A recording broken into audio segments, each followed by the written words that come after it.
Attention, your paradigm is about to shift at the intersection of fact and reason. You're entering Kingston Country. I'm Dan Kingston, and you're listening to the Dan Kingston Podcast, Unimaginable Tragedy. From Hurricane Dorian, as Health Minister Dwayne Sands from the Bahamas is warning the public to prepare for unimaginable information about the death toll and the human suffering. Thousands are feared dead. Reportedly, sharks had invaded the floodwaters following the hurricane. There's harrowing stories of parents being separated from their children. That's just a horrible catastrophe over there. The big story to talk about, I think, politically is former Secretary of Defense James Mattis, who's come out with a new book, a tell-all book of sorts, and is claiming in 2011 two Iranians had planned a bomb attack on a high-end restaurant in Washington, D.C. Well, they were directed and approved by elements of the Iranian government. This is unknown before, that the Iranian government had directed and approved this planned bomb attack at a high-end restaurant frequented by the rich and famous, allegedly in political circles, in Washington, D.C. It was a foiled bomb attempt, and apparently we didn't hear much of it because President Obama, according to James Mattis, kind of swept this under the rug. He did not want this to derail the Iran nuclear agreement, and so we didn't hear much of it. And that information that was from Attorney General Eric Holder saying that it was directed and approved by elements of the Iranian government, well, that was not known. We weren't told about that. We didn't know about that till now. What does this mean? What's this mean for the drum up to war with Iran? Is it inevitable? And according to James Mattis, they've been emboldened by this. They might try something like this again because of President Obama's perceived weakness in dealing with them. So now James Mattis is not going to be invited onto CNN so much because that's the Trump news network. And if Mattis says anything bad about Obama, well, that doesn't fit into the narrative. All of a sudden, he's not going to be a welcome guest. So we probably won't be hearing too much about this, but you're going to be hearing about it on the Dan Kingston podcast. Well, on Wednesday, the Democratic presidential candidates presented their plans for tackling climate change in a 7-hour-long TNN town hall marathon. That was on Wednesday. Did you see any of it? It was incredibly boring, I think, to say the least, but the most confusing thing is, why are they talking about plastic straws and light bulbs when it comes to climate change? I want to talk about light bulbs for a minute, especially energy-efficient light bulbs.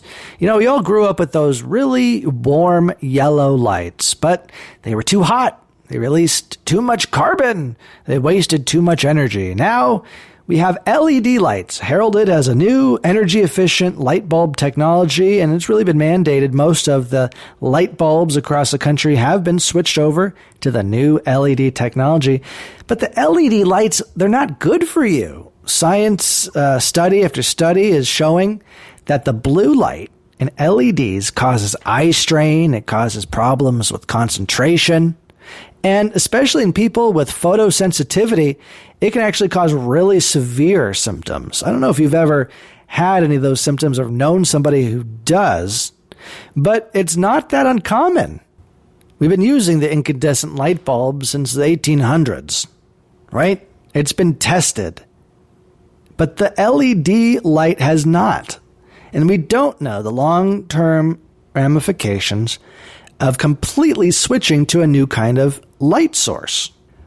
What actually is the amount of carbon saved from using energy-efficient light bulbs? It's a lot smaller than you might think. The world puts out 30 billion tons of CO2 every year, and that's from human activity. Well, by switching to these energy-efficient light bulbs, we've taken out the equivalent of 500 million tons of CO2 out of the atmosphere. That represents, if my math calculations are correct, about 1.6% of the human carbon output is being saved from these energy-efficient light bulbs. Now, why aren't they getting 1.6% of the time discussed? Why do we spend so much time talking about energy-efficient light bulbs and plastic straws? This is Kingston Country. You know, it's all these elitist rich people that telling you how to act. Like, you got to take a 10-minute shower. You got to take a 5-minute shower. You got to set your air conditioning down to, 75 degrees. It can't be 70 degrees. You got to put it up to 75 or maybe even 80 if you really care about the environment. Oh, yeah, and you shouldn't shower every day. You should shower every other day. If you're starting to smell, now you know it's time for a shower. If you're showering when you're clean, that's such a wasteful thing, and how many times you really have to flush the toilet anyway? You really got to flush the toilet after every time you take a crap? Can't you flush the toilet maybe after you take 2 craps in a row or just kind of let it, I don't know, percolate and biodegrade on its own? That would be a really great way to save water, save the environment. Meanwhile, they're living in sprawling property estates and driving gas-guzzling cars themselves. How many of them are really driving a Prius, Well, maybe they'll drive a Prius to their private yacht. So anyway, here's a clip from the presidential candidates. This is from Amy Klobuchar. She's one of the candidates really struggling right now. Klobuchar is the one that threw a binder at one of our interns, and is just has been reported as just kind of a mean person. Well, she has a line she really likes to use against Donald Trump, and it's just a funny clip that's been circulating on Twitter. If you haven't seen it, listen to this. He made fun of me for talking about climate change in the middle of a blizzard, and he called me Snow Woman.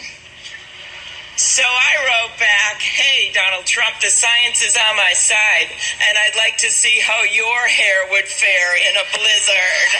So I wrote back, Donald Trump, the science is on my side, and I'd like to see how your hair would fare in a blizzard.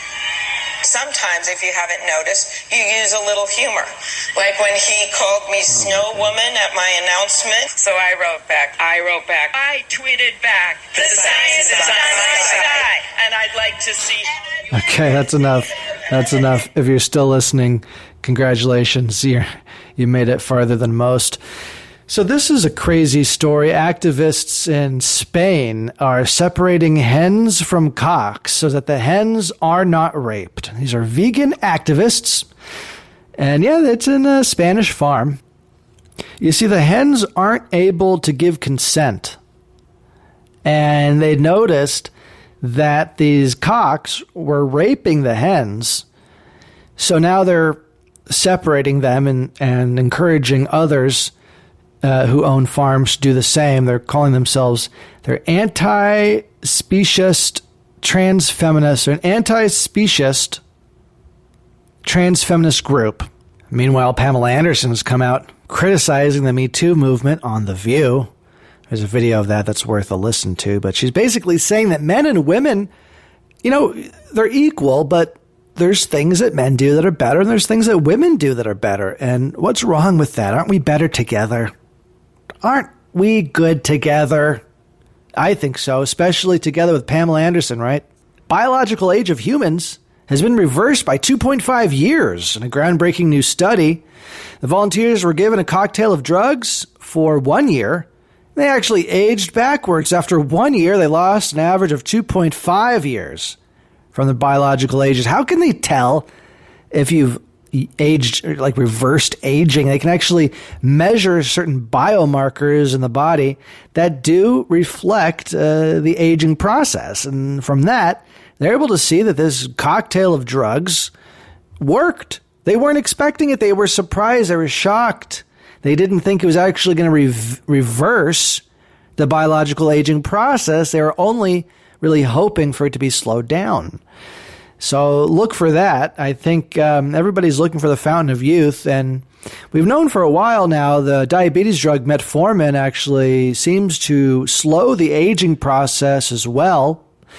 The drug metformin has been used by diabetes patients for years and years and years. And it drew some attention when people started seeing that those with type 2 diabetes seem to be living longer than the general population that did not have type 2 diabetes, which makes no sense. If you have a disease like type 2 diabetes, you shouldn't be outliving the general population, but people are.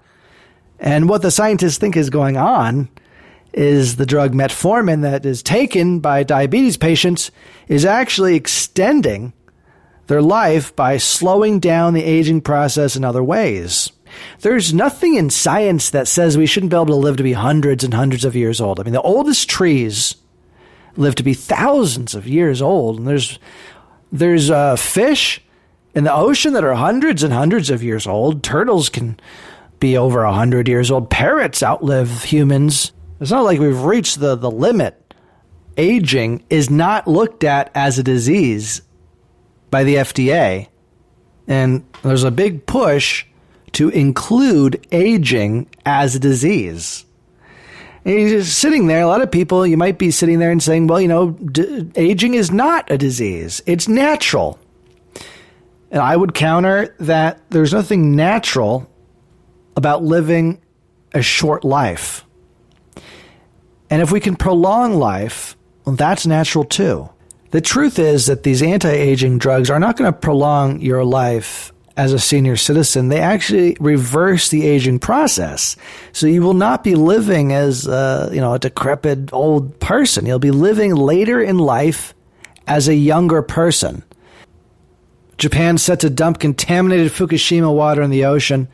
South Korea is complaining about this. No wonder. Many countries are not going to be happy if Japan dumps their contaminated water into the ocean. Of course, this Japanese nuclear power plant suffered a catastrophic meltdown in 2011 when a 6.6 magnitude earthquake shook the region and sent a tsunami that just destroyed that power plant, sent radiation everywhere. It's a ghost town now. They're hoping one day to bring back residents in, but right now the radiation levels are too high, and they're running out of storage capacity for the radiated water. They just have nowhere to put it. It's just a ton of radiated water, and they're just going to have to release it into the ocean. They don't know what else to do. And there's no international body that can come in and help, really. And this is uncharted territory. And part of the reason why nuclear power is not a solution to climate change. And you see, Democrats now are all talking about nuclear power. Same with the Republicans, too.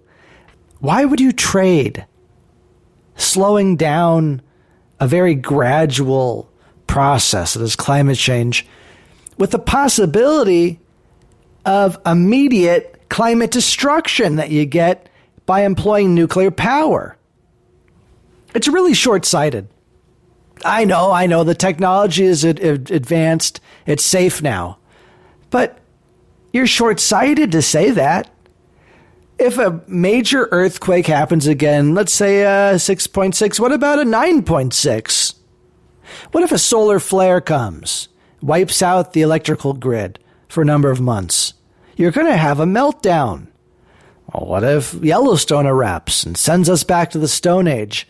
Maybe society could recover from that eventually, but not if there's radiation everywhere. Not if people are growing 3 heads and 5 arms and fish and animals and everything's mutated. That's what you're rolling the dice with when you're having all these nuclear power plants. Yeah, it could reduce your carbon footprint until a catastrophe and eliminates your carbon footprint altogether. Kingston Country. You've been listening to the Dan Kingston Podcast.